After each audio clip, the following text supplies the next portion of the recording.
Track 2.13. 1.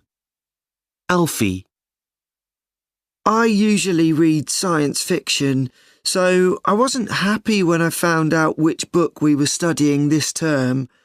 I thought a dog story, they're for young children, but actually it's a fantastic adventure story. It's really gripping. I couldn't put it down. And although it's told from the dog's point of view, it's in the third person, so the author doesn't pretend to be the dog. 2. Carmen.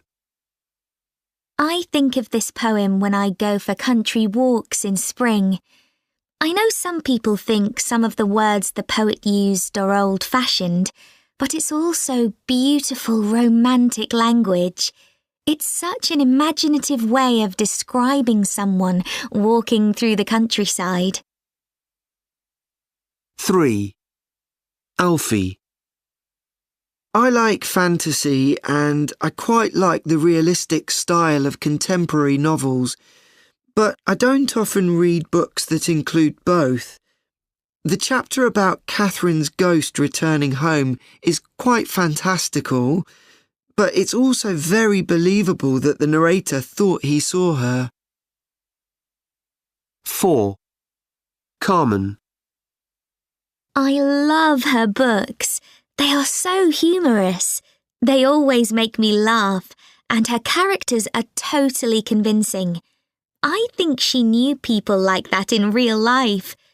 Although she wrote over 100 years ago, her dialogues are still believable.